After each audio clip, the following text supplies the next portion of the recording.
आपल्या भाषेवरचं तिचं असणारं अफाट प्रेम, एक अभिनेत्री म्हणून तिचं टायमिंग, डायलॉग डिलिव्हरी आणि एक्सप्रेशन्स सगळंच भन्नाट. एक विजनरी डिरेक्टर आणि तिने आपल्याला दिलेले अफलातून प्रोजेक्ट्स सगळंच कमाल.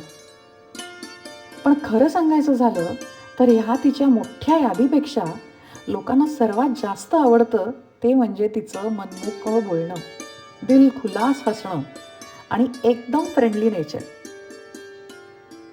एक कलाकार म्हणून, एक दिग्दर्शक म्हणून तिची धडपड, तिची आवड आणि तिचं यश ज्याने अगदी जवळून पाहिलंय आणि पावलोन पावली तिच्यासोबत तो खंबीरपणे उभा राहिला आहे, तो म्हणजे तिचा जोडीदार. चला तर मग आज या खऱ्याखुऱ्या पॉवर कपलशी आपण गप्पा मारूयात. Please join me to welcome Pragya आणि वसंत आपटे. नमस्कार प्रज्ञाताई, नमस्कार वसंत दादा. कलायडोस्कोपमध्ये तुम्हा दोघांचं खूप खूप मनापासून स्वागत. कसं वाटतंय मग असं मुलाखतीच्या स्वरूपात आपण भेटतोय, तर कसं वाटतंय दोघांना? नाही, मुलाखत म्हणजे असं खरं जरा जास्त झालं, वाव झालंय. माझी पहिली मुलाखत. गप्पा मारायला आवडतात, नाही गप्पा त्याला मारायला मिळतात, मज्जा. पण आता इतकं सुंदर तुमचं ऑफस्क्रीन केमिस्ट्री आम्ही पाहतोय. हे तुमची भेट कशी झाली पहिले आम्हाला सगळ्यांना सांगा. तुम्ही महाराष्ट्रातून कुठून आहात दोघे जण?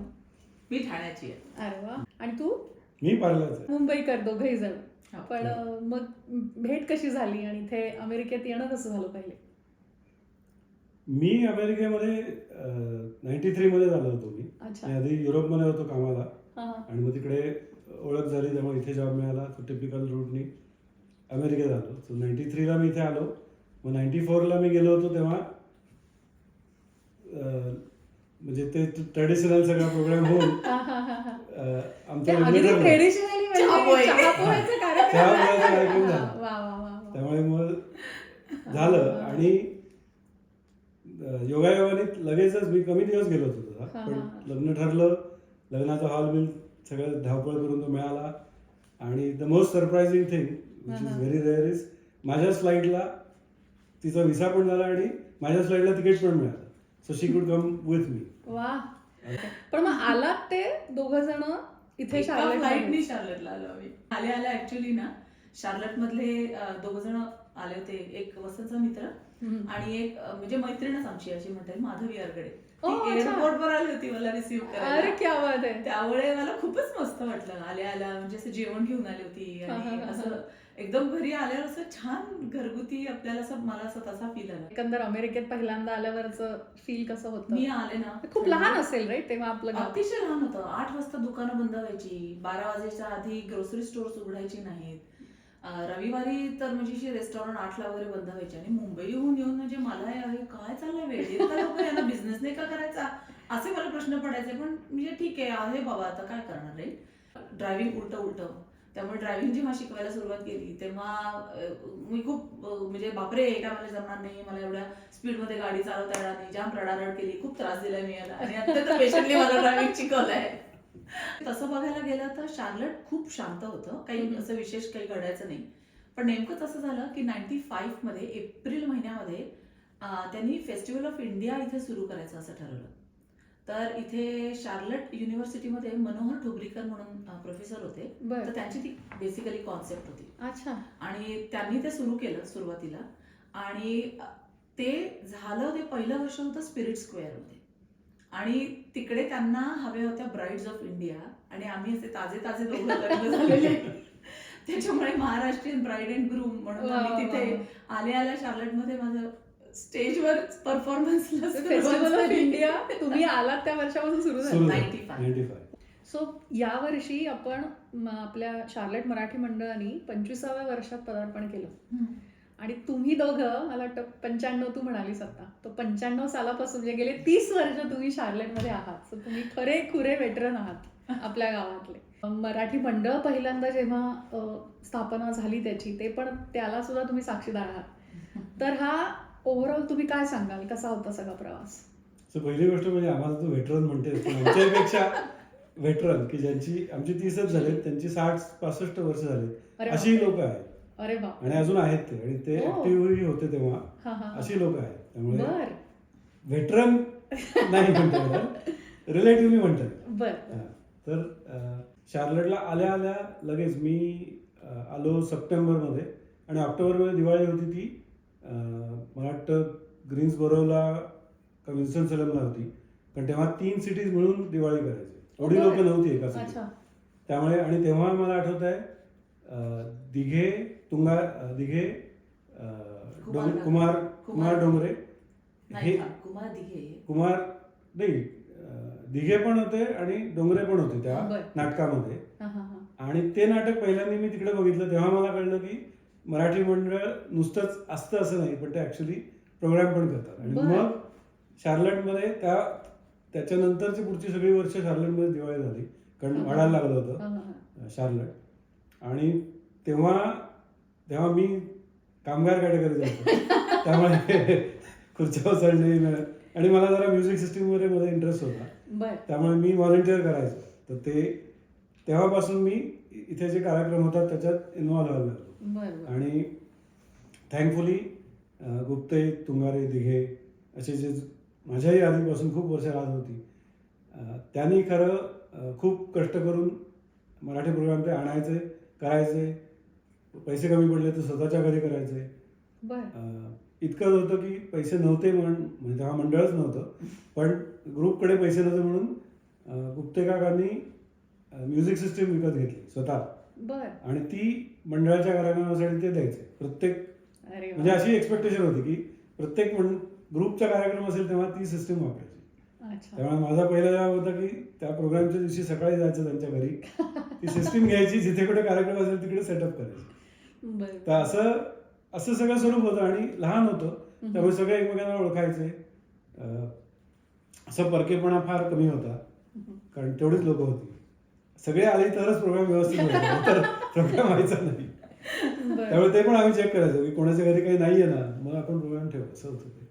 आणि अनेक प्रोग्राम झाले. सुधीर अडगळांचा प्रोग्राम झाला. 97 मध्ये ना साटलोटा नावाचं नाटक आलं होतं, त्याचं अमेरिकेत ओपनिंग झालं होतं. रत्नाकर मतकरींचं नाटक होतं ते. बरं. आणि सुनील तावडे तेव्हा म्हणजे हिरोचं काम करायचे तेव्हा ते. बरं. आता ते थोडे सिनियर झाले, हा, बऱ्यापैकी हा, सिनियर हा, आहेत ते. तर ते त्याच्यामुळे सुनील तावडे, सुप्रिया विनोद म्हणजे रत्नाकर मतकरींची मुलगी, स्वतः मतकरी, त्यांनी ते काम केलं होतं. आणि इथे आल्यानंतर सगळ्या जे काय आहे साहित्य त्याच्यात तो सेट बनवला, मग ते लोकांच्या घरातलं सामान आणलं, प्रॉप्स, असं ते नाटक सादर केलं होतं. आणि माझ्या खूप सुंदर आठवणी आहेत प्रेक्षक म्हणून ते बघण्याच्या आणि मदत करायला व्हॉलेंटिअर म्हणून. तर मस्त वाटलं होतं की इथे आल्यावर असं एक मराठी व्यावसायिक नाटक आपल्याला बघायला मिळतंय, ही माझ्याकरता तर पर्वणी होती बाबा. पहिल्यांदा गावात आपल्या गणपती कधी बसवला गेला? तर आधी असं होतं की इतकी कमी लोक होते की गणपती समोर प्रसाद सुद्धा रोज ठेवता यायचं नाही, म्हणजे आम्ही वाटून घ्यायचा प्रयत्न करायचो. आपलं हिंदू सेंटर बांधलं ना तेव्हा काही ठराविक उत्सव हिंदू सेंटरमध्ये साजरे व्हायचे, आणि गणपती उत्सव हा त्यापैकी आहे. आणि ही माहिती आप्पा जोशींनी आम्हाला सांगितली, गीताताई आणि आप्पा जोशी. कारण गणपती स्थापना झाल्यापासून आप्पा जोशी गणपतीची पूजा सांगतात. आप्पा आता नाही, आप्पा गेले, पण अनेक वर्ष त्यांनी ही सेवा आपल्या मंडळाकरता, आपल्या मराठी कम्युनिटीच्या थ्रू किंवा वैयक्तिक लेवलवर म्हणूया, पण हिंदू कम्युनिटीसाठी आपल्या ही सेवा त्यांनी मंदिरामध्ये दिलेली आहे. तर त्यांच्याकडनं आम्हाला खूप जुन्या हे कसं काय झालं याच्या अनेक गोष्टी आम्हाला कळल्या. तर सुरुवात झाली जेव्हा मंदिर बांधलं आपलं हिंदू सेंटर, तेव्हापासून गणपती उत्सव साजरा होतो. 1975च्या सुमारास ते बांधलं गेलं.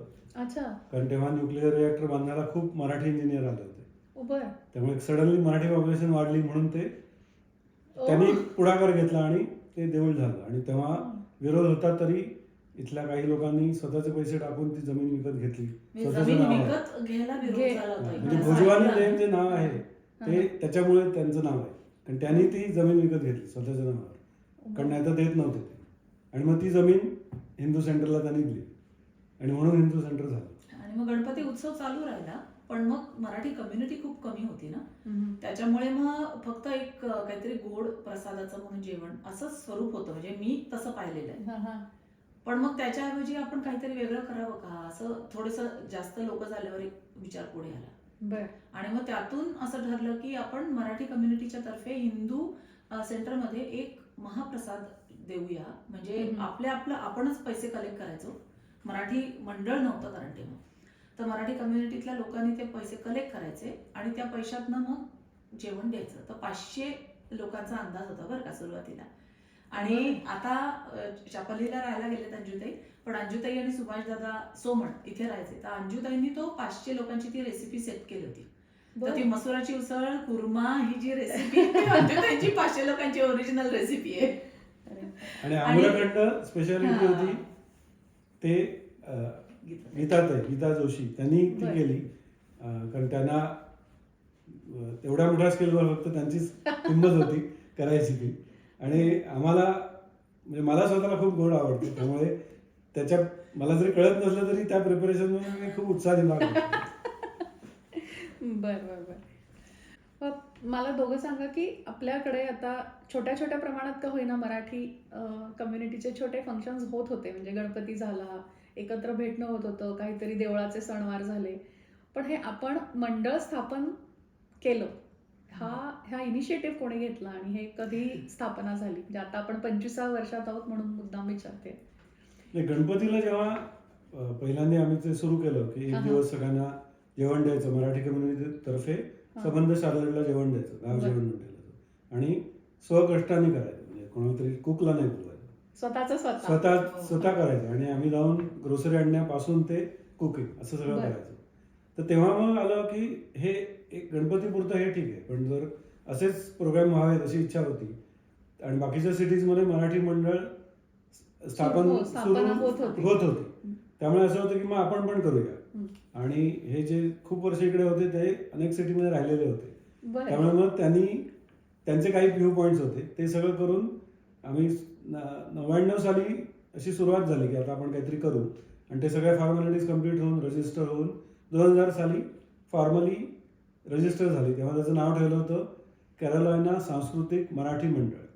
आणि त्याचं नाव मुद्दामून सांस्कृतिक ठेवलं होतं कारण तेव्हा असं एक अपेक्षा होती की बाकी सगळं इथे आहे, कमर्शियल सगळं आहे, काय नाही आहे ते मराठी सांस्कृतिक गोष्टी होत नाहीत पुरेशा, म्हणून त्याच्यावर भर द्यायचा, म्हणून सांस्कृतिक. मग असा पहिला कुठला फंक्शन झाला होता आपल्या मंडळा थ्रू? म्हणजे मंडळ स्थापन झाल्यावर कुठला आठवतोय का असा? तसं म्हटलं तर दिवाळी पहिल्यापासून मोठ्या प्रमाणावर सुरू होते. म्हणजे मी आल्यापासून जे बघते ना ते दिवाळी मोठ्या प्रमाणावर सुरू होते, चालू होते, साजरी होते. इथे वेगवेगळ्या प्रकारचे कार्यक्रम व्हायचे. म्हणजे तेव्हा ना इथे अशी काही मित्रमंडळी होती, ते आता शार्लेटच्या बाहेर गेलेत, काही तर अगदी भारतात परत गेलेत. गाण्याचे प्रोग्राम करायचो तेव्हा, एक नक्षत्रांचे देणे वगैरे असे जे कार्यक्रम भारतात व्हायचे ना, तर त्या धर्तीवर काहीतरी आपण इथे करावं म्हणून तबला, पेटी, घुंगरू या अत्यंत बेसिक गोष्टी होत्या आमच्याकडे.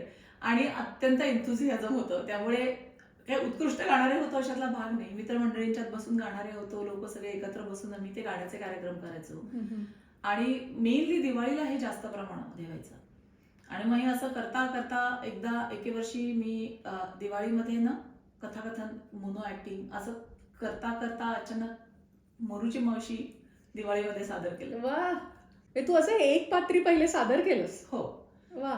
पु ल देशपांड्यांचं रविवारची सकाळ मधलं कडवेकर मामींचा जो प्रवेश आहे ना, तो कडवेकर मामींचा प्रवेश मी सादर केला. कारण मी कॉलेजमध्ये तो केला होता सादर, इंटर कॉलेज कॉम्पिटिशनला. आणि म्हणजे फार छान आठवण आहे. मी आपल्या सहज गप्पा वार्ता सांगते, मला बक्षीस मिळालं होतं माणिक वर्मांच्या हस्ते.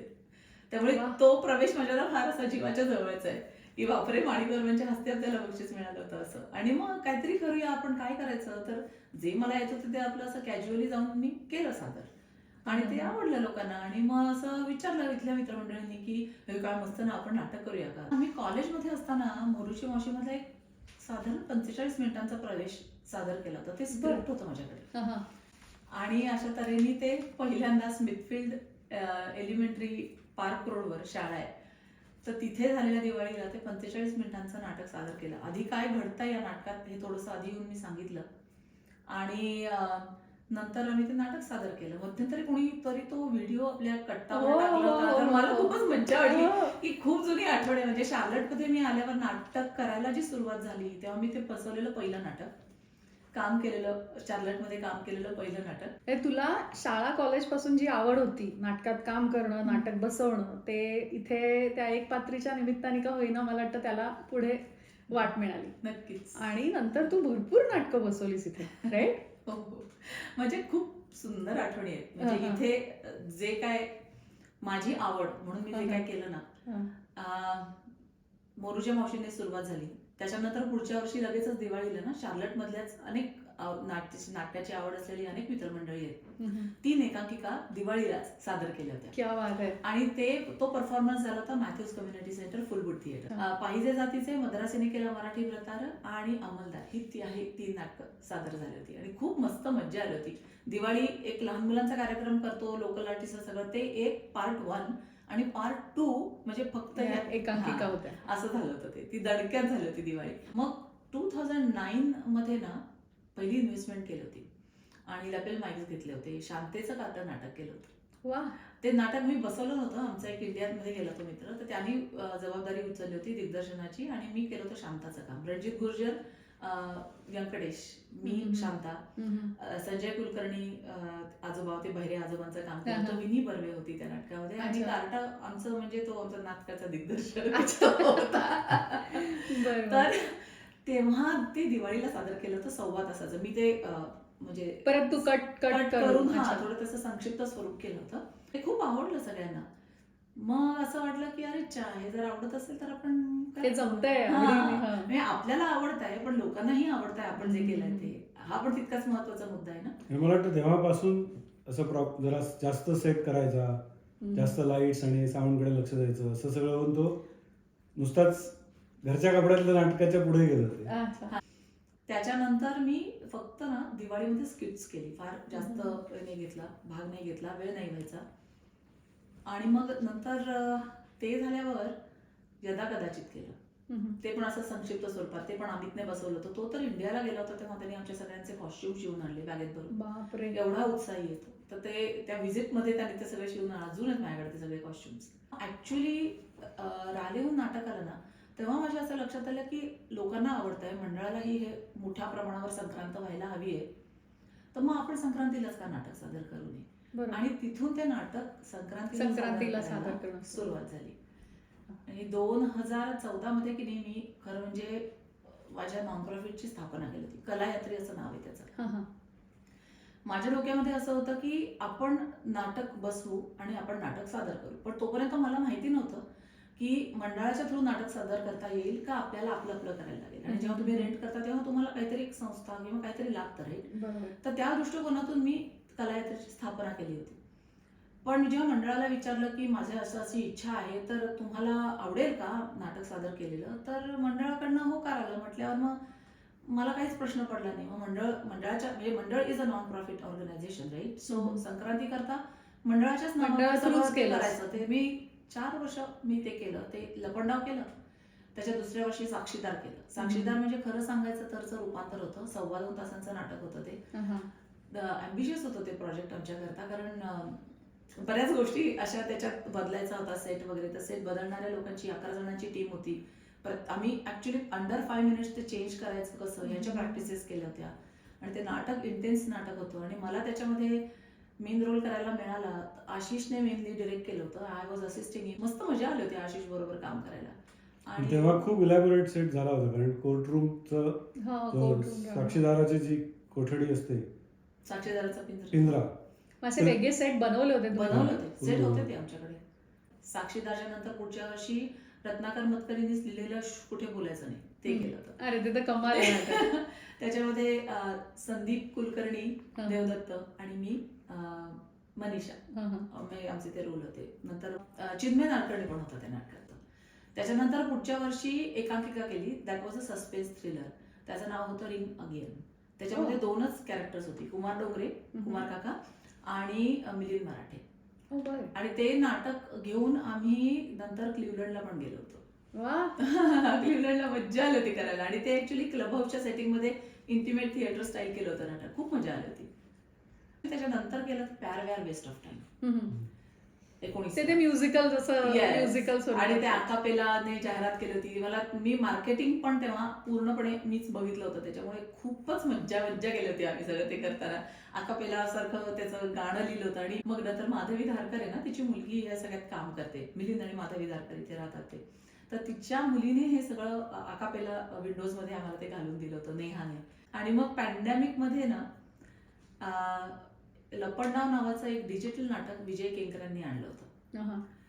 माझ्या मनामध्ये असं फार होतं की कलायात्रीच्या तर्फे आपण फंडरेझर्स करावेत. हम्म. म्हणून मी मराठी मंडळाच्या संक्रांतीकरता 4-5 वर्ष केलं नाटक सादर. पण त्याच्यानंतर मला जर फंडरेझर करायचं असेल तर माझा इंडिपेंडंट शो मला करायला पाहिजे रे. बरोबर. त्याच्यामुळे मग इंडिपेंडंट शोला मी सुरुवात केली आणि मग नंतर चालू हे डिजिटल नाटक हा काहीतरी एक वेगळाच माझ्याकरता सुद्धा ऐकून कन्सेप्ट वेगळी होती. तर शिकागोची एक ऑर्गनायझेशन आहे कल्लोळ नावाची, तर त्यांच्याकडनं मी तो शो रेंट केला आणि प्रयास करता फंडरेझर, तेव्हा कलायात्रीतर्फे प्रयास करता फंडरेझर पहिल्यांदा त्या वर्षी केला. नाटकांच्या निमित्ताने अनेक दिग्गज मराठी कलाकारांबरोबर आतापर्यंत काम केलंस. मग हे त्यांच्याबरोबर काम करताना किंवा अरेंज करताना असं आपण इव्हेंट मॅनेजमेंट करावी किंवा कधी केली आहेस का, असं काही अनुभव आहे का? इव्हेंट मॅनेजमेंट म्हणायचं झालं तर हो केले. 2017 मध्ये ना वैभव जोशी आणि संदीप खरे यांच्या कवितांची मैफिल होती. त्याचं नाव इर्शाद असं होतं. नंतर त्यांनी ते बदललं. पण तेव्हा तो नुकताच भारतामध्ये सुरू झालेला कार्यक्रम होता आणि मग तो इथे असंच गप्पा मारता मारता असं वाटलं की तो अरे इथे टूर आणायचे असं तसं. आणि मग मला आणि वसंतला वाटलं की अरे आपल्याला एवढी मराठी भाषा आवडते, आपल्या मित्रांचा हा कार्यक्रम आहे तर का नाही करू आपण. आणि म्हणून आम्ही असं कॅज्युअली हा करू की आपण बघू असं केलं. आणि मग डोकी खाजवायला सुरुवात केली, अरे करू म्हटलंय पण हे एवढं सगळं करायचंय आपल्याला. ते लोक येण्यापासून ते सगळे कार्यक्रम शार्लेट मध्ये एक करणं एक वेगळी गोष्ट, पण त्याचेच 15 प्रयोग करणं अमेरिकेभर वेगळ्या सिटीज मध्ये हे पूर्ण वेगळं, ऑल टुगेदर डिफरंट खूप एक्सपिरियन्स. मस्त एक्सपिरियन्स होता तो. म्हणजे सगळं रिसर्च करून काय काय करायला लागतं याची माहिती जमवून तशी लोकांना अप्रोच होऊन त्याच्यामध्ये अशा काही काही हर्डल्स पण आल्या होत्या. BMM 3 व्यावसायिक नाटकं आणणार होते, त्यामुळे सुरुवातीला इर्शादचं बुकिंग मिळत नव्हतं. मी खूप कन्व्हिन्स करायचा प्रयत्न केला, कविता नको, बापरे कविता, असे वेगवेगळ्या प्रकारचे आम्हाला रेस्पॉन्सेस येत होते. आणि हे नॅचरल आहे म्हणजे, कारण लोकांना कविता या साहित्य प्रकाराची जनरलच भीती वाटते की अरे बापरे आम्हाला नाही जमणार, असं वाटतं समजणार नाही. आणि नाटक हा आपल्या महाराष्ट्रीयन लोकांच्या अत्यंत जिव्हाळ्याचा विषय, त्याच्यामुळे नाटक आणि कविता यांच्यामध्ये कोणीही पटकन नाटक असंच म्हणतात, नाटकालाच पहिली पसंती नाटकालाच असते. पण असं झालं की ते सगळं गडबडलं प्लॅनिंग. BMMचं ती नाटकं येत नाहीयेत असं म्हटल्यानंतर मग हळूहळू मला एन्क्वायरीज यायला लागल्या इर्शादच्या.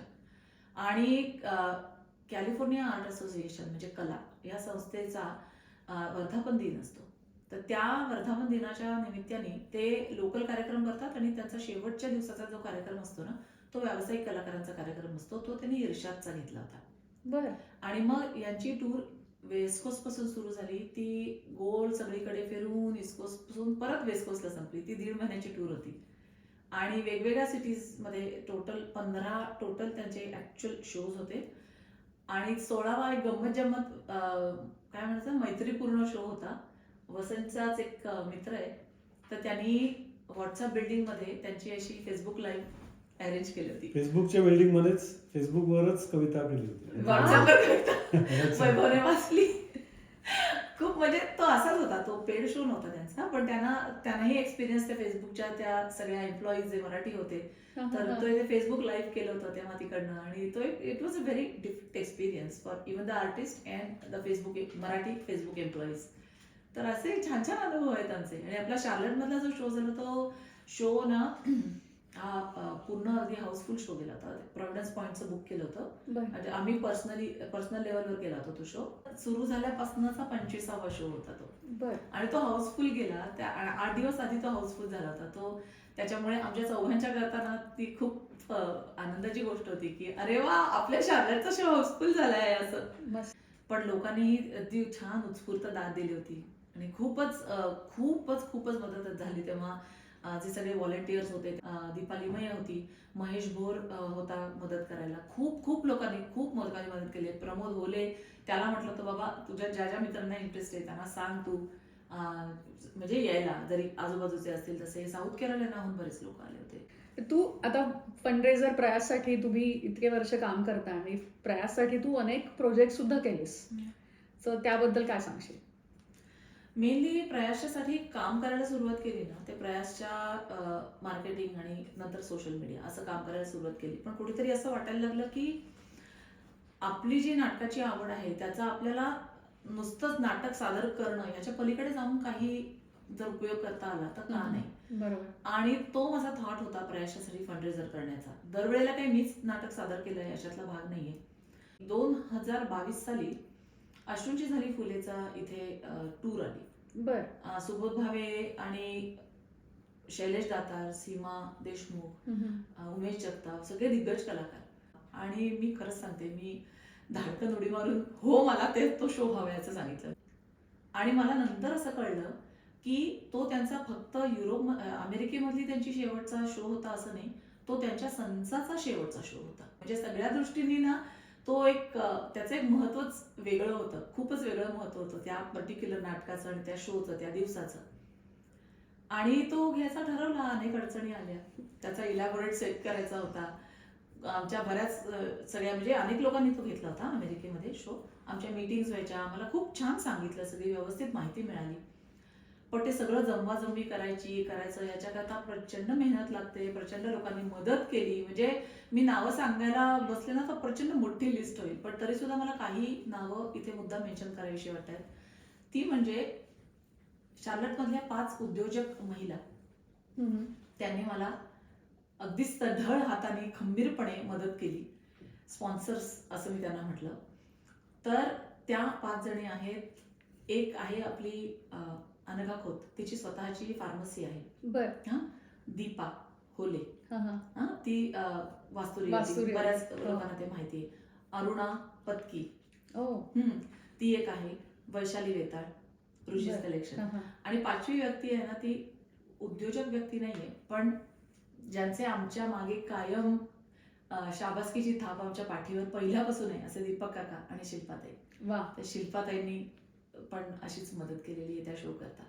आणि खूप छान प्रतिसाद मिळाला शार्लटमधल्या लोकांकडनंही. म्हणजे लोक येऊन काय मदत करू असं विचारत होते. It was a big project, it was ambitious project, पण आय एम ग्लॅड की आपली कम्युनिटी, म्हणजे मी ना कायमच म्हणेन गौरी की खरंच खूप भरभरून प्रेम केलेलं आहे लोकांनी. 22 साल वॉज व्हेरी हॅपनिंग. कारण दिवाळीत मला वाटतं बरंच जातं, पण तू स्वतः काम पण केलंस त्यांच्याबरोबर, राईट? तर ते कसं होतं, त्यांच्या टीम बरोबर काम करणं, हा कसा होता अनुभव? कमाल एक्सपिरियन्स होता. कमाल होता तो एक्सपिरियन्स. म्हणजे आपण म्हणतो आपल्याला जमतंय नाटक, आपण करतो ते आपल्या शहरातल्या लोकांना आवडतंय. आपले लोक आपल्या पाठीवर शाबासकीची थाप देतातच, पण तुमचा कस कुठे लागतो जेव्हा हे कसलेले व्यावसायिक कलाकार जेव्हा काम करतात ना, तेव्हा ते कसे काम करतात, एंट्री कशी घेतात, एक्झिट कशी घेतात, हाशे कसे पकडतात, पंच कसे सोडतात, किंवा आवाज कसा लावतात, इथपासून सगळ्या बारकावे ना मला असे टिपकासारखे ऍब्झॉर्ब करून घेता आले. आणि माझ्याकरता तो फार एनरिचिंग एक्सपिरियन्स होता. म्हणजे ऑफकोर्स मैत्री तर झालीच सगळ्यांची, फार फार चांगले लोक आहेत सगळेजण, पण त्याच्या पलीकडे जाऊन मला जे नाटक ह्या गोष्टीबद्दल मला जो इंटरेस्ट आहे ना, त्याच्याकरता मला जे शिकायला मिळालं ना, ते काय फारच सुपर स्पेशल आहे माझ्याकरता ती गोष्ट. आणि 22 मध्ये अजून एक स्पेशल, मला वाटतं 22 वर्षात स्पेशल होतं तुमच्यासाठी, कारण तुम्हाला दोघांना त्या वर्षी शार्लेट भूषणही मिळालं, बरोबर? हो. तर शार्लेट भूषण हा पुरस्कार शार्लेटमध्ये अनेक वर्ष चालू आहे. शार्लेटमध्ये जे कोणी मराठी मंडळासाठी किंवा कम्युनिटीसाठी जे कार्य करतात त्यांना तो दिला जातो. तर मी 2 वेळा ट्रस्टी होतो मराठी मंडळाचा, आणि प्रज्ञानी पण नाटक. तिने तर किती वेगवेगळे प्रोजेक्ट्स केलेत. तर त्याच्यामुळे मला वाटतं त्यांनी आम्हाला सिलेक्ट केलं, आणि we are grateful to Charlotte community की आम्हाला ते मिळालं. सो प्रज्ञाताई ऍक्टर, डिरेक्टर आणि टीचर सुद्धा. तू आपल्या शाळेत शिकवतेस सुद्धा, आणि तू प्रिन्सिपल होतेस शाळेची, तेव्हा मला वाटतं अख्ख्या जगभरात आपल्या शाळेची, शार्लेटच्या मराठी शाळेची प्रसिद्धी झाली आहे. सो ह्या शाळेचा अनुभव कसा होता, आणि शाळेत म्हणजे टीचर कशी काय झालीस? मला ऍक्च्युली ना टीचिंग बॅकग्राऊंड आहे. बर. मी 10 वर्ष एलिमेंटरी लेवलला मॉन्टेसरी शाळेमध्ये शिकवलेलं आहे. बर. त्यामुळे मला तर मुलांबरोबर काम करायला आवडतच, त्याबद्दल तर काही वादच नाहीये. पण इथे मराठी शाळा सुरू करायची ही मुळातली कल्पना प्रीती रघुते आणि शंतनू वडतकरची.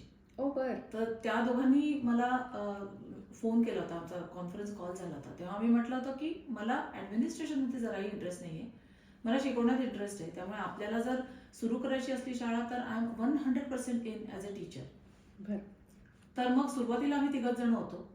आमची मंडळाबरोबर मीटिंग झाली तेव्हा मनीषा जोग तेव्हा जॉईन झाली होती आणि प्रत्यक्षात शाळा सुरू झाली तोपर्यंत अलका आली होती, नंतर मेघा पण जॉईन झाली होती आणि वडोदकर काकू पण जॉईन झाले होते आम्हाला टीचर. बरं. अच्छा. त्यामुळे टीचर्स होते, टीचर्स अच्छा. नव्हते असं नाही. आणि सुरुवातीला 20 मुलं होती फक्त शाळेमध्ये. आणि तेव्हा हंटर्सविलला साई मंदिरामध्ये, साईबाबांच्या मंदिरामध्ये जिथे आपला वारीचा कार्यक्रम होतो ना, तिथे ती शाळा पहिल्यांदा 2 वर्ष पहिले भरली. बरं. पण मुलं वाढणार आहे ते लक्षात आलं होतं आणि जर मुलं वाढणार असतील तर आपल्याला सेंट्रल लोकेशन हवी असं एक थोडं लक्षात आलं. तर सुदैवाने तेव्हा MRSA शाळा मिळाली. तर मग ते सगळं झालं आणि ती MRSA ची शाळा मिळाली. आता किती मुलं आहेत आपल्याकडे? 100 मुलं आहेत. आणि गेल्या वर्षी महेश बोरने एक पहिल्या दिवशी शाळेचा एक छानसा व्हिडिओ केला होता आणि तो इतका सगळ्यांना आवडला. ऑफकोर्स MRSA शाळा ती प्रॉपर स्कूल असं आहे ना ते. बरोबर. तर आणि ते खूप छान कव्हर केलं महेशने. तर त्यामुळे शाळेत मध्ये कष्ट तर सगळेजण करतोच, पण ते जगभरात पोहोचण्याकरता डेफिनेटली तो त्या व्हिडिओचा प्रश्नच नाही. म्हणजे आणि तुमच्या शाळेची मुलं म्हणजे त्यांचं आता दिवाळीचं पण पाहिलं, मागच्या वेळेस सुद्धा अफलातून सुंदर सुंदर कार्यक्रम, सणांचे म्हणा, आता सुद्धा त्यांनी संतांची वारी दाखवली, अतिशय सुंदर कार्यक्रम मुलं बसवतात आणि मुलं खूप सुंदर बोलतायत सुद्धा. तर ते त्यांचं इतकं छान मराठी ऐकणं सुद्धा एक गंमत वाटते. आणि हे जे कार्यक्रम जे होत आहेत ना ते ज्योत्स्ना मैल बरंचसं क्रेडिट तिचं आहे. कारण त्या कॉन्सेप्ट करणं तयार, त्याच्याकरता स्क्रिप्ट करणं, त्या रेग्युलर प्रॅक्टिसेस मुलांच्या घेणं, ही अतिशय कष्ट घेते ती सगळ्या दिवाळीच्या कार्यक्रम. खूप क्रिएटिव्ह आहे. आणि इव्हन शाळेमधले क्राफ्टचे जे सणासुदीला करतो ना आम्ही, त्याच्या मागची सगळ्या कॉन्सेप्ट तिच्या असतात. अर्थात मदत तर लागतेच आणि पेरेंट्स करतातच मदत, सगळे पालक. पण खूपच छान. म्हणजे Jyotsna is a blessing to our school. प्रज्ञाताई, वसंतदादा, तुम्ही दोघंही खूप अनेक वर्ष आज जीवनविद्येचे अभ्यासक आहात. तर जीवनविद्येबद्दल काय सांगाल? सद्गुरू वामनराव पै यांनी जीवनविद्या सुरू केली आणि महाराष्ट्रात, मुंबईत ती सुरू झाली आणि आता महाराष्ट्रात आणि भारतात आहे ती. तर गीतांजली दातार ज्या शार्लेटमध्ये आहेत, त्यांनी त्या पहिल्यापासून जीवनविद्या फॉलो करतात. त्यांचे वडील पण त्याच्यामध्ये होते. तर त्यांनी आम्हाला जीवनविद्याबद्दल माहिती, ओळख करून दिली, लेक्चर्स पण दिली. त्यांच्याकडनं आम्हाला खूप शिकायला मिळालं आणि मग पुढे आम्ही त्याच्यामध्ये जास्त इन्व्हॉल्व झालो. मला स्वतःला जाणवलं ती गोष्ट अशी की तुम्हाला ती कर्मयोग शिकवते जीवनविद्या संसाराच्या लेवलवर, आणि तुम्हाला अध्यात्म शिकायचं असेल तर त्याचा आध्यात्मिक अभ्यासही जीवनविद्या शिकवते. अगदी साधना कशा करायच्या हे सुद्धा शिकवलं जातं. म्हणजे तुम्हाला त्यातनं काय हवंय हे शेवटी तुमच्यावर आहे. म्हणजे सद्गुरूंचं जे वाक्य आहे ना, तूच आहेस तुझ्या जीवनाचा शिल्पकार, तर तुला ह्यातून काय हवं हे तू ठरव. तुला जर संसाराच्या लेवलवरच करायचं असेल तर तसं, आणखीन जर खोल जायचं असेल तर तसं, आणि सुखी संसारातूनच अध्यात्माचं कमळ फुलू दे असं ते म्हणतात सद्गुरू. ते मला खरोखरच असं वाटतं की एक परिपूर्ण जीवन जर तुम्हाला जगायचं असेल आनंदी, तर खरंच तुम्हाला अशा काहीतरी ज्ञानाची गरज असते. मग ते मी असं नाही म्हणत की जीवनविद्या हा एकमेव मार्ग आहे, अनेक मार्ग आहेत. तुम्हाला कुठला आवडतो तो तुम्ही निवडावा. मला असं वाटतं की आम्हाला दोघांना हा मार्ग आवडतो कारण ते खूप प्रॅक्टिकल, लॉजिकल असं नॉलेज आहे. संसारामध्ये तुम्ही कसं वागावं ह्या गोष्टी शिकवणार आहे. आणि त्यांच्या साधना आपण अशा काही अवडंबर माजवणाऱ्या नाही आहेत. सोप्या सोप्या साधना आहेत की ज्या संसारी माणसांना सहज करता येतात. त्याच्यामुळे आम्हाला ना तो अभ्यास करणं सोयीचं वाटलं, सोपं वाटलं, आणि ते झालं म्हणून आमचा तो कंटिन्यू राहिला अभ्यास. पण ह्यांचे असे क्लासेस किंवा वर्ग असे पण असतात का की जनरल आपल्याला मुलं म्हणा किंवा इनफॅक्ट आपण सुद्धा असे अटेंड करू शकतो ऑनलाईन इथे? ऍक्च्युली ना आता आमचे सगळ्यांचे मेंटॉर आदरणीय प्रल्हाद वामनराव पै, ते आम्हाला सगळ्यांना गाईड करतात. तर प्रल्हाद दादांच्या दर शुक्रवारी ग्लोबल कॉन्फरन्सेस, टेलिकॉन्फरन्सेस सुरू झाले आहेत नुकत्याच, आणि ते इंग्लिशमध्ये येतात. अच्छा. इतके दिवस आम्ही सगळं मराठीमध्ये अभ्यास करत होतो, सगळे महाराष्ट्रीयन लोक होतो, पण त्यांना म्हणजे मला असं वाटतं की फक्त मराठी लोकच हे फॉलो करतात असं नाही, तर सगळ्यांना याचा उपयोग व्हावा म्हणून आता त्या ग्लोबल कॉन्फरन्सेस चालू झालेल्या आहेत इंग्लिशमधल्या, आणि दर शुक्रवारी रात्री 9:30 वाजता आपल्याकडे. ESTला आपल्याकडे ते असतात कॉन्फरन्सेस. बरं. आणि शिवाय शनिवारी रात्री 10 वाजता ज्याचा थोडा जास्त अभ्यास झालेला आहे आणि पुढे पुढे गेलेले आहेत अभ्यासात लोक, त्यांच्याकरता आणखी थोडं जास्त काही डीपर नॉलेज असे ते पण क्लासेस आहेत. त्याच्या व्यतिरिक्त लहान मुलांच्यासाठी बालसंस्कार वर्ग आहे, वा. Character building class. आणि I am one of the character म्हणजे I am one of the teachers who teach बरं. Character building class. आणि ती जी मुलं साध्या साध्या सोप्या सोप्या गोष्टी विजडम बद्दल आम्ही समजा डिस्कस केलं, तर ते विजडम कसं आणि ते का आवश्यक आहे, ते कसं अप्लाय करायचं, नॉलेज म्हणजे काय ते तुम्ही म्हणजे do not study to the for the test, तुम्ही ते नॉलेज म्हणून घ्या. अशा छोट्या छोट्या गोष्टी मुलांना वेगवेगळ्या लेसन्स मधनं समजावल्या जातात. वा. आणि ती मुलं जी उत्तरं देतात ना ती फार मजेशीर असतात. काही थोडी वयाने मोठी मुलं असतात ती काही वेळेला वादही घालतात, पण आम्हाला त्यांनी तो घालायला हवा असतो, कारण आम्हाला त्याच्याशिवाय ती थॉट प्रोसेस कळत नाही मुलाची. जी लहान मुलं असतात ती फारच मजेशीर पक्की असतात. टीचर आहे ती, पण कुठून तरी टीचिंग हे आहेच नाही का. म्हणजे डिरेक्टरच्या स्वरूपात असू दे, शाळेमध्ये शिकवण्याच्या स्वरूपात असू दे, किंवा आता जीवन विद्येच्या स्वरूपात असू दे. नाही पण माझी आई टीचर होती हा, शाळेमध्ये, हा. तिची आई पण कॉलेजमध्ये प्रोफेसर होती, त्यामुळे ते मग आता ते सगळीकडनं झालं. आलेलं आहे, त्यामुळे मला बोलायला काही स्कोपच नाही. तर मला सांग प्रज्ञाताई, आता कलायात्री थ्रू आता काय नवीन अपकमिंग प्रोजेक्ट आहे? माझं मराठी भाषेवर खूप प्रेम आहे, त्यामुळे त्यातला एक छानसा साहित्य प्रकार कविता, त्या साहित्य प्रकाराला धरून एक कार्यक्रम बांधलेला आहे. आणि त्या कार्यक्रमाचं नाव आहे कॉफी, गप्पा आणि पाडगावकर. वा. तर मंगेश पाडगावकर यांच्या कवितांवर आणि गीतांवर आधारित असा तो कार्यक्रम आहे. आणि अर्थात हा फंडरेझर असणार आहे प्रयासासाठी. 15 फेब्रुवारीला फुलवूड थिएटर, मॅथ्यूज कम्युनिटी सेंटर, 15 फेब्रुवारीला रविवारी हा कार्यक्रम असणार आहे. आणि हा कार्यक्रम माझ्या एका सुंदर लिखाण करणाऱ्या गौरी महिंदळे नावाच्याच मैत्रिणीने बांधलेला आहे, त्याच्यामुळे मी खूप उत्सुक आहे हे काम करायला एकत्र तिच्याबरोबर. प्रज्ञाताई, वसंतदादा, coming to the end of our show. आपल्या सगळ्या मराठी कम्युनिटीला, इन जनरल सगळ्या तरुण पिढीला, इथे नवीन आलेल्या लोकांना काय मेसेज द्यावा असं वाटतं?